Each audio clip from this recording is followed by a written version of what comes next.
Um, Itong isang experience ko pa, gusto kong ibahagi ito para maging isang para maengganyo yung mga kabataan na sumali sa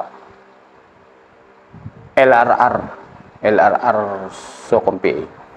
So, noong December 23, 2008, andun kami noon sa 6th Division, doon sa Awang Maguindanao. Yung platoon ko, yung na-deploy noon, kasi yung time na yan is nasa deployment phase kami. Yung first platoon under ni Lieutenant Vicente Maburang that time, doon kami sa 6th Division na deploy. Doon kami naka-standby. Yung isang platoon namin under ni Lieutenant De Lima, nandun sila sa Napocor, dito sa may bandang Iligan City. 1st Brigade ba yun? O basta doon sa may Iligan City. So, noong December 21, may report o merong kaming target dito sa bandang Esperanza, Sultan Kudarat. A certain name of member siya ng SOG ng MILF. Napakaraming kaso yan. Kidnapping, bombing, murder. May mga kaso siya sa Regional Trial Court ng Isulan. So, December 23, may warning order kami na itong si Dali Pamanay is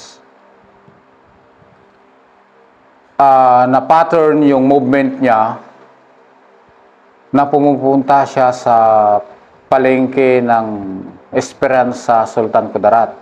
Kasi mayroong action agent doon na hawak ng ISU 12 na sumusunod dito kay Dali Pamanay, yung SOG ng MILF. Yung gabi na yan is mayroong kaming warning order na mag-move kami somewhere in Isulan para to capture Dali Pamanay, itong SOG ng MILF. So, dumiretso kami doon sa safe house ng ISU 12 sa Isulan. Nag-aantay kami ng go signal doon sa action agent nila kung positive na andun si Dali Pamanay doon sa palengke.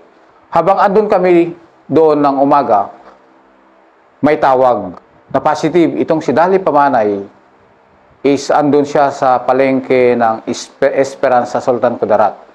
So, nag-move kami doon sa malapit. Bayan ng Esperanza, yung kalsada na papasok dito sa Muslim area, merong main road doon o barangay road doon, then may cemetery doon. Doon kami nakatago. Ang gamit namin noon is yung technicals, yung nasusundan yung mga targets through technicals na yung nakuha nila, yung serial number or cellphone number nila is nasusundan yung technicals yan, yung computer. So, dumiretso kami doon sa may sementeryo. Kasi ang report ng action agent ng ISU 12 is positive. Naibul na niya si Dali Pamanay na andun siya sa palengke ng Esperanza para mag-marketing. Hindi natin alam kung ano yung purpose ng marketing, para sa pamilya niya o para sa grupo niya. So, nagbigay siya ng identification yung action agent na itong si Dali Pamanay is naka-t-shirt siya ng yellow, naka-bullcap siya ng red, at may face towel siya ng white dito sa balikat niya. Kasi yan yung palagi niyang ginagawa, na may face towel siya dito sa balikat niya nakalagay. Kada lalabas siya. Hindi natin alam kung counter-send nila yon or ano. Basta yan yung identification na binigay sa amin ng action agent.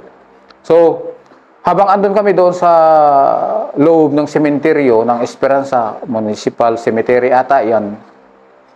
So, nagsabi ng action agent, itong si Dali Pamanay, yung naka-t-shirt ng white, naka-bullcap ng red, at saka may face towel sa balikat, sumakay siya ng kuliglig. Yung kuliglig, yung hand tractor, mayroon naman siyang yung hila-hila na parang carrier niya, doon siya nakasakay. Ang ganda ng binigay niya sa amin na information. Naka-t-shirt siya ng yellow, naka-ball cap ng red, may fish towel sa balikat niya. Nakaupo sa right side ng kuliglig, pinakadulo yung upuan niya. So, nagbiyahe na siya. Nakatutok siya through text lang sa cellphone. Ano na, approaching na doon sa location niyo. Kasi itong action agent, alam na niya kung saan ang location namin. Approaching niya itong target sa location niyo. Ito yung location, ito yung position niya. So, ikaw, sino nag-lead mo yung time? Bali ako yung nag-lead sa time na yon kasi isang platoon nga yung nakadeploy dito sa 6th Division. Meron pa kaming isang target na niluluto doon sa bayan ng sentro mismo ng Cotabato City. So, yung ginawa namin noon is isang team yung hawak ko. Bali, 6 kami. 6 kami. Yung dalawang team doon na naiwan sa Cotabato City is dahil malaki yung target doon, yung mga bomber din at saka finance officer ng MILF, SOG. Mas malaki yung target kasi doon Kaya doon nilid ni Sir Maburang, si Lieutenant Vicente Maburang Jr. Ang sabi niya sa akin, Hupong, ikaw ang maglilid papunta sa Sultan Kudarat. Mag-move kayo ngayong gabi, sabi niya. Kasi yung target, magmamarketing bukas ng maaga, sabi niya. So nag-move kami from Cotabato City papunta ng Isulan Sultan Kudarat. Maiwan ako dito kasi may target pa tayo na isa. Kasama ko si Sergeant Olotcho. Yung si Sergeant Olotcho is team leader siya noon. So kami ni Olotcho ang magtitira dito sa isang target dito sa bayan. Kasi habang naluto na yung target sa Isulan, may niluluto pa na target namin doon sa Cotabato City. Yung target kasi doon is si Omar Binancio. Malaking target yan. Ganon din itong binigay na target sa akin. So 5 kami na LRC, kasama namin yung personnel of ISU 12. Nag-move kami papuntang Isulan Sultan Kudarat. So nakaabot kami doon ng mga alas 2 siguro na madaling araw. So diretso kami sa safe house nila, pahinga kami ng konti. Nung approaching ng kalaban. So, ibalik natin doon. Nung nagsabi na ng action agent ng ISU 12 na approaching na yung target sa location niya, sabi niya, so prepare. Sabi ko na, yung sa driver namin, taga-ISU, 2 van yung gamit namin, 2 close van. Hati kami, 5 kami. 2 kami sa 2 sila doon sa leading vehicle, 3 kami doon sa support vehicle. Ang plano namin doon is kung ang sinakyan niya is kuliglig, yung lead car, lampasan niya yung kuliglig, overtaken niya para harangan yung kuliglig para hindi siya mag-move forward. Harangan niya. Yung pinaka-main effort namin na ako nagdala doon, siya yung kukuha kay Dali Pamanay. Siya yung maghuhugot doon sa kuliglig. Andun ako noon. So, ganun nga nangyari. Approaching na yung target doon sa location nyo. Sabi ng action agent. Pagtingin namin ng ganun, pero nakaprepare na kami, andar na yung sasakyan. Painit na yung makina. Prepare na kami, atat na kami. Kasi parang, kumbaga, hindi siya masyadong mahirap na mission. Kasi pick upin na lang namin yung SOG. Pero napakalaking target ito, ang daming kaso. So, ganun nga nangyari nung yung nakatapat na yung target sa amin sa location, yung sa position namin. Pagtingin namin na ganun, 100% na yung binigay na identification target is andun yung nakikita namin. Eksaktong-eksakto yung binigay. Naka yellow t-shirt, naka red ball cap, then may fish towel na puti sa balikat niya, nakaupo sa right side ng kuliglig, pinakadulo sa likod. So nakatapat sa amin, yan na talaga yung kalaban, positive, sabi namin. So, pinalampis namin ng konti. Sabi ko, move na. Baka mamaya hindi natin makuha. So move. Ganun nga ang ginawa, yung lead car, Inobertakean niya yung kuliglig, sabay preno sa harapan. Yung lead car na isa, siya yung bubundot sa kuliglig. Nung inobertakean ng lead car, yung kuliglig, preno siya kaagad. Ngayon, itong kuliglig, siyempre yung kuliglig, may preno man siya, pero mahina. Hindi siya malakas na, hindi siya hihinto agad pag ipreno niya. So, anong nangyari doon, yung likod ng target, yung sinakyan na van, binangga ng kuliglig. Binangga niya. Gusto niyang iwasan sana yung mababangga ng driver ng kuliglig, yung van. Inilihis niya, hindi yung kuliglig mismo ang tumama, kundi yung trailer niya ang tumama. So huminto. Kami doon sa main airport, yung sa second vehicle, halos hindi pa humihinto yung kuliglig. Wala na, nakabukas na kami ng pintuan ba? Yung prepare na yung atat-natat kami. Kung pwede nga lang sana yung paanan namin, yung pagpreno namin, sigawan kayo, prepare, target, positive. Hindi pa humihinto yung sasakyan namin, talunan na kami sa close van. Oo, eksakto nung bumangga yung kuliglig doon sa van na nauna, huminto. Takbo, kuha, ang ginawa ko kasi yung M4 ko is, nandun sa likod ko na. Kasi may M4 kami, may 45. Paghinto ng yung van na yan, talon kami kaagad na tatlo sa second vehicle.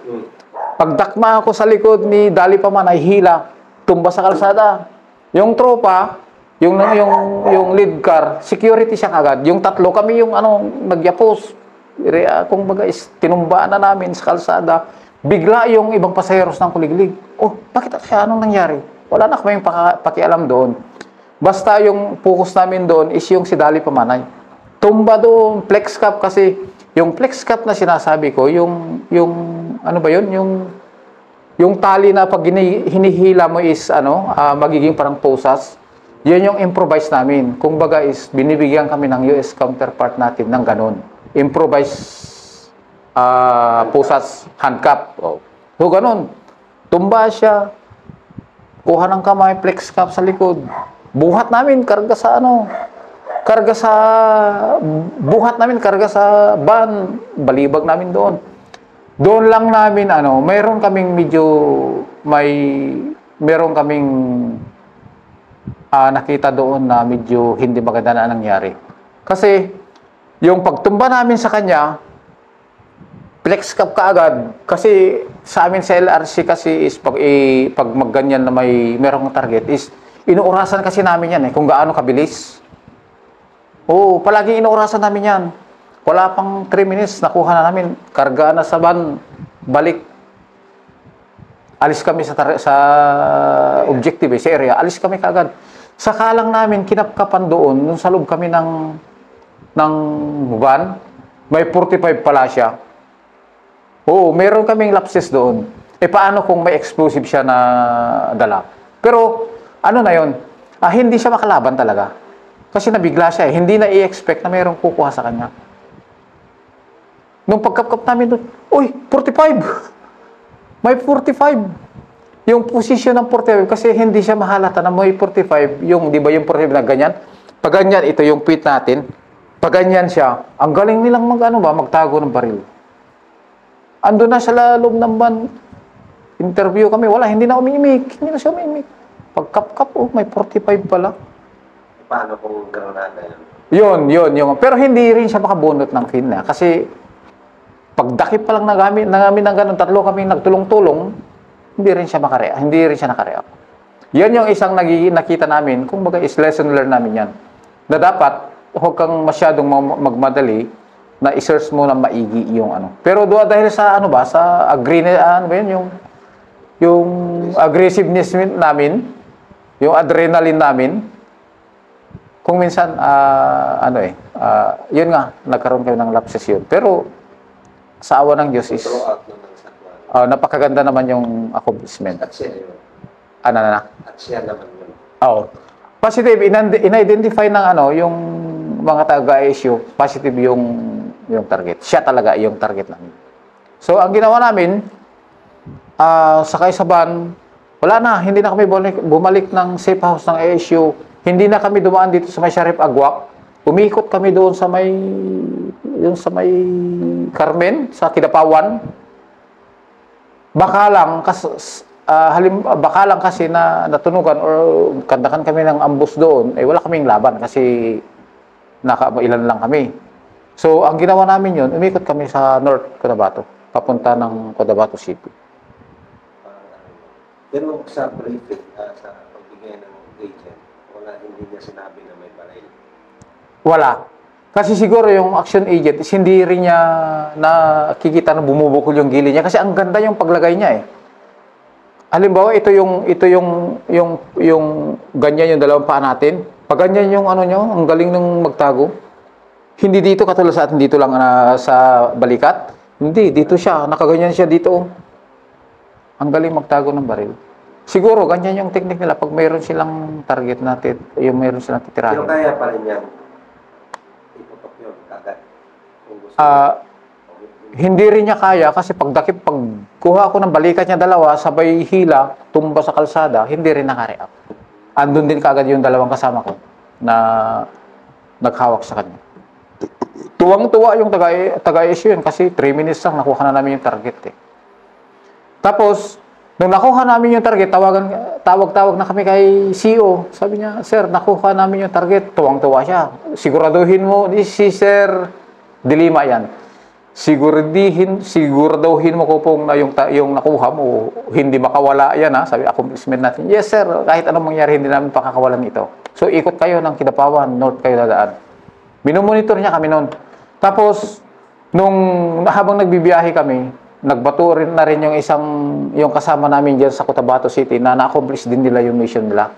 Yung itong Suumar Binancio, na si QB rin nila doon sa baba ng PC Hill, yung barangay doon. Nakuha rin nila yung magkapatid, Umar Binancio at saka yung kapatid niya. So, isang araw lang, 2 target ang na-accomplish ng kumpanya namin, yung LRC. Ang ganda nung yung training ng LRC na binibigay sa mga sundalo. Epektibo sa binibigay nila na training. Ang ganda at saka ang sarap yung mga ganun na operation. Ang sarap talaga yun. Oo. Ang gandang pakiramdam kasi ang bilis lang ba? Ang kabady namin palagi nung andun kami sa Cotabato City is puro taga-Intel. Nika, ISU, MIG. Yun. Kung bagay is naka-DS kami sa Nika ba? Sa Nika 12. Yan, doon kami naka-DS doon.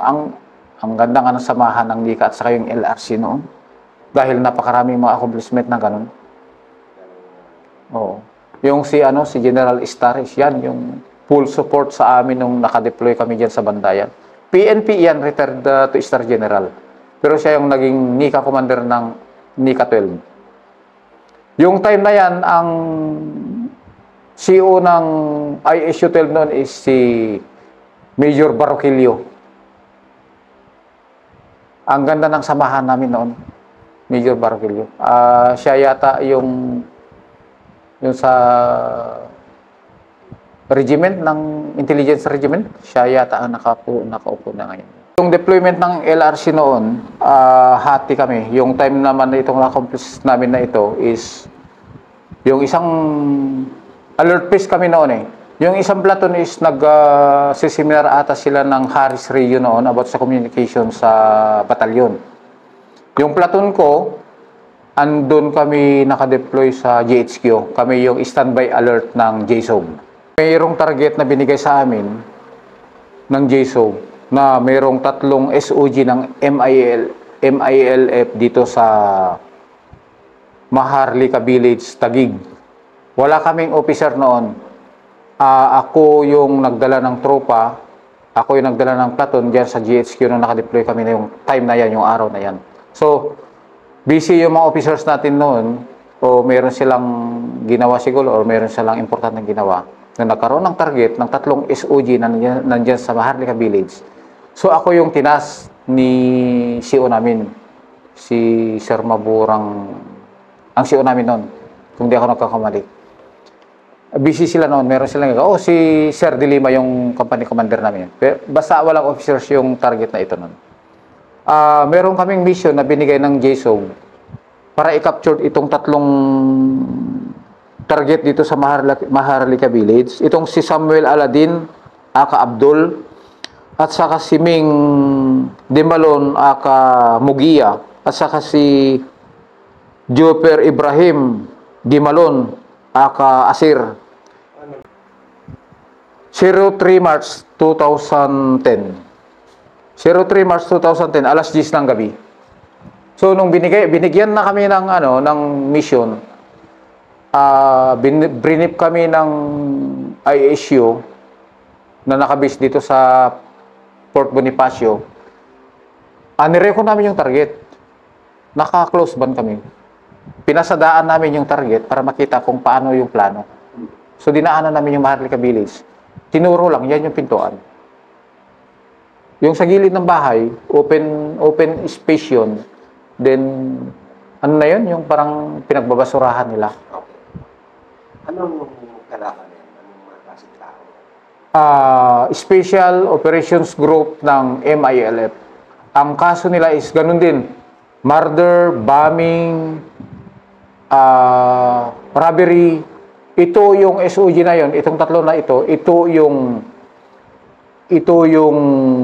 katatapos silang schooling galing sa ibang bansa para sa bombing. Magkaroon sila ng mission dito sa NCR. Magkaroon sila ng mission dito sa NCR parang pinaka-test mission nila. Pero ang maganda doon is nasusundan yung mga intel natin sa Mindanao. Nasusundan nila. Kaya, yan, binigay nila sa amin ng target na yan.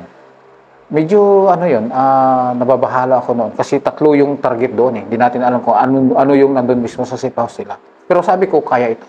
Sabi ko sa tropa, kaya natin ito. Sige, kaya natin. So, ang ginawa namin, nung dinala kami ng ASU, tinuro yung pintuan, saka yung structures ng bahay, nagkaroon kami ng rehearsal. Hindi kami, kumbaga is parang medyo pinadelay ko pa yung oras ng target namin para magkaroon lang kami ng sarili naming rehearsal. Kasi sabi ni Sir Gonzales noon, siya yung G3 ng JSOG yung time na yan. Sabi niya, anong plano mo, Kopong? Ano, sir? Gusto namin magkaroon ng rehearsal para hindi tayo magkamali o mas epektibo yung movement natin. At saka, ano yung kailangan nyo? Sabi niya sa akin. So, nilista ko yung kailangan namin. Bolt cutter, ladder, flex, yung explosive na pangbukas namin ng pintuan. Once na ma-failure kami na pumasok sa loob, lagyan namin ng explosive. Kasi yung LRC, train kasi yan kung paano mag-rig ng mga explosive, yung mga pang-door o basta meron kaming training kasi na ganun about sa explosive. Oo, yun, meron kami. So, yung nilista ko na kailangan namin is ladder, bolt cutter. Kasi yung pintuan nila ay yung doorknob. Sinira nila yung doorknob. Malaking yung kawar silok, anong tawag nun?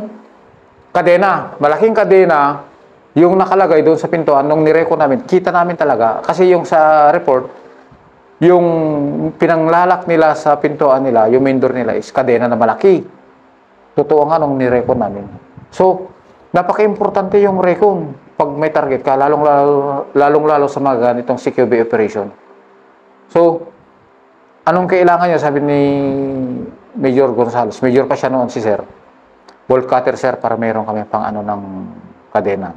Ladder. Kung in kaso na makareact sila, at least yung isang stack, o yung dalawang tao namin, isa nandun, nakapatong doon sa may parang, meron kasing yung parang extension ng bahay na gano'n, na pwede silang mag-exit doon. So, ladder, bolt cutter, explosive, then yung suporta ng taga CIDG. Kasi, once na magkaroon ng bililyaso yun, hindi na kami yung magpapa-interview or Ang importante lang naman doon is, ang mission lang namin is to capture yung tatlong target. yan lang yung binigay na mission sa amin. Kung magkaroon man ng magkaroon man putok o ano man mangyari doon, maiwan na yung pulis doon at sila nang bahalang mag-facilitate doon. Kung may mga magtatanong man kung ano, CIDG na yung bahala doon. Basta ang mission lang namin is, kunin lang namin yung 3 SOG. Sabi ko nga kanina, ito yung mga train ng MILF na bomber nila sa ibang bansa. Magkaroon lang sila ng test mission dito sa NCR. So, ganun nga. Hindi namin ginawa kaagad kasi gusto namin, sir, ng mag-rehearse kami. Rehearsal lang, importante yun sa amin. Sige, pero dapat mga alauna, tirahin na natin, sabi niya. Kasi maaga ang mga yan na nagigising. Sige, sir, pero mag-rehearse kami. So, nag-proceed kami doon sa ISU headquarters. Doon kami nag-rehearse. Sabi ni Sir Gonzales, ano ko pong okay na? Sige, mamaya, sir, isang pasada pa. Kasi medyo may kulang pa. Sige. Rehearse kami ng rehearse. Sabi ng tro, kaya na ito, master. Sige na, iguna natin. Sir, okay na. O, sige, prepare.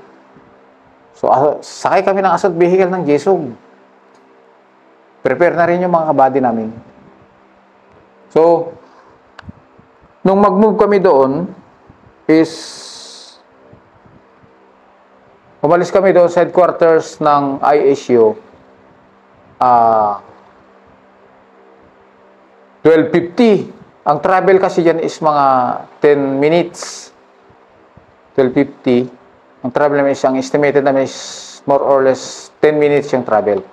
Andun na rin, nakaposisyon na rin yung mga taga-ISU, yung mga checkpoint. Kasi may nakadesignate, dinesignate ako doon ng mga checkpoints.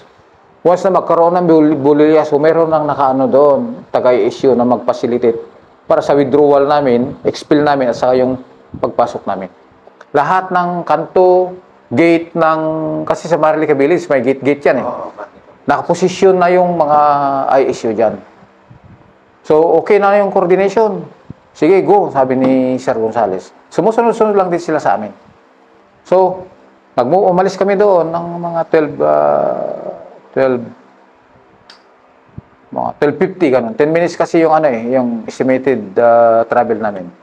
Pagpatak ng alauna, andun na kami. So, move kami, pagpasok doon, identify yung target. Ito na yung target. So, talunan kami kaagad doon. Bolt cutter, kasi andun yung malaking kadena, bolt cutter. Pagbiyak ng bolt cutter, tulak yung pintuan, hindi kaya. Hindi kaya. Sabay tayo 3 na magtulak. 3 kami assaulter. Assaulter yung tawag kasi namin yan eh. Assaulter at saka sniper. Yung dalawang sniper namin, yan yung security sa gilid, yung open, sabi ko na open kanina. Meron kaming 3 kaming assaulter. Bali, kami ang main effort, may 3 assaulter pa na supporting effort. Yung supporting effort, yung main effort, siya yung kukuha doon sa possible na kinuroro na yung target. Sa ground floor. May kwarto kasi doon eh, yung sabi. Tapos yung isang stack ng assaulter, siya yung aakyat sa second floor. Yan yung briefing namin. So pagbukas namin ng pintuan, may kwarto doon sa may ground floor. May kwarto, closed door. Naka-closed door yun kasi ganun kami eh. Pag may makita kang closed door, pass the word mo sa tropa mo, closed door. Right. Yung isa, takbo sila kagad sa taas. Akyat sila taas sa second floor. Yung sa akin, closed door right. Tadjak. Kasi yung M4 namin, pag ilaw, may andun yung 3. Wala, hindi sila nakagalaw, hindi sila nakagising. Kami pa nang gising sa kanila. Oh, kami pa nagising eh. Hindi nila naramdaman kung ano nangyayari sa labas. Yung pagbaba namin, yung yung binubuksan namin yung pintuan. Hindi nila malayan. Kasi yung another kwarto na kinaroroonan nila, naka-close pa. Naka-close pa yun. Tulog pa sila. Pag tadyak namin yung pintuan, nabuksan. Pag open ng taklight, kwarto, madilim. Andun yung 3 nakahiga. Tulog pa sila. So, taklight. Kaming 3 taklight. Paggising namin, nakatutok na yung baril. Ako yung control nun. Atras ako. Yung dalawa, sila na yung nagman. Naka-security ako. Kasi nagmumonitor ako kung may kalaban pa sa taas. Baka meron pang kalaban sa taas. Sabi nila, yung pass the word sa radyo, second floor, clear. Baba kayo dito, baba kayo, tulungan nyo itong mag-flash cap. So yung assaulter, isang stuck na sa taas, baba, dinupag na nila yung tatlo. Hindi na nakapaglaban. Hindi sila nakapanglaban. Kasi yung tacklight kasi niyan, lalo pag tulog ka, pag inilawan mo yung mata niya, parang mabubulag ka ba? 3 seconds yan bago makarecover yung paningin mo. 3 to 5 seconds bago makarecover yung paningin mo. Sa lakas niya ba? Oo, yan yung maganda sa tacklight. So pag tacklight namin ng gano'n, tadyak na ganun, gising. Pag dilat na lang gano'n, nakatutok na yung tacklight. Nawala yung paningin nila. Hindi na alam ang nangyayari. So matras ako, para ma-monitor ko yung nangyayari sa taas. Second floor, clear. Sige, baba kayo rito. Kasi andito yung target. Baba. Yun, next kapan nila. Wala pang 5 minutes, wala pang 10, mga 7 minutes lang, o 6 or 7 minutes, inuorasan ni Major Gonzales. Major ba o Colonel na siya noon? Inuorasan niya, ang bilis, sabi nga niya eh. So pag flex cap, kap, may mga granada. Oo. Pag ganyan namin huling granada, doon mismo, doon sa may parang lamesa nila, andun yung mga granada, blasting cap, yung mga detonating cord, andun mismo. Pag search namin ng bahay, andun mga granada. Oo. Magdami nilang explosive. 3 granada, blasting cap. Ang ina-expect na namin is meron pa silang ibang kasama eh. Kasi bakit meron silang explosive, meron silang blasting cap doon? Bakit meron silang blasting cap doon? So, ibig sabihin, meron pa silang mga ibang kasama.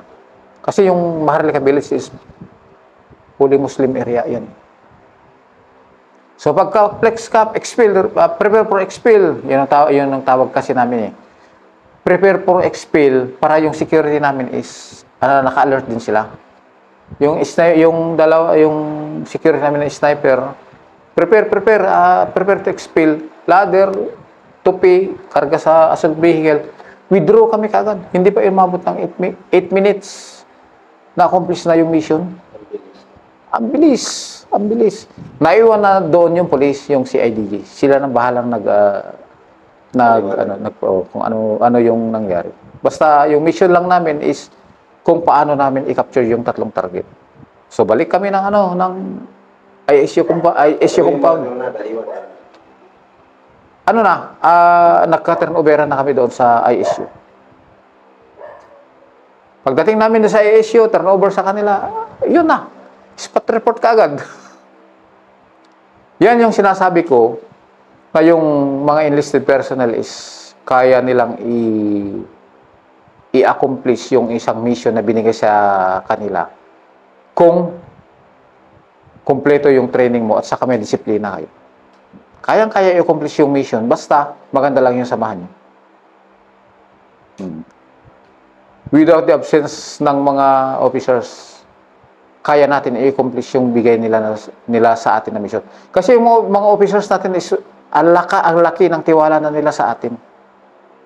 Hindi rin igugo yung mga officers natin yung mission na ng ganon sa amin ng enlisted kung wala silang tiwala sa amin. Kasi matagal na naming kasama ang at sa ang dami na mga accomplishment or mga operations na ganon na nangyayari sa amin sa Mindanao area. So, nung merong ganon, tawag ako kay CEO, "Sir, may target na bibigay." Sige, naipaalam nila sa amin, kaya mo yung kupong. Yan yung sabi ni CEO, company commander, kaya nyo yan.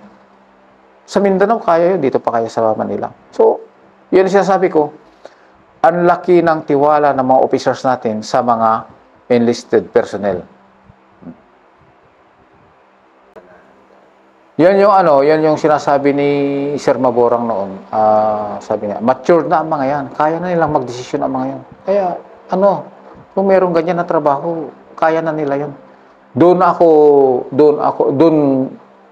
Doon gumagaan o kaya nagiging kampante yung tropa sa mga ganun na sinasabi ng mga officers natin, yung company commander natin. Kaya nila yan, kaya niya i-accomplish yung isang mission kahit wala kami.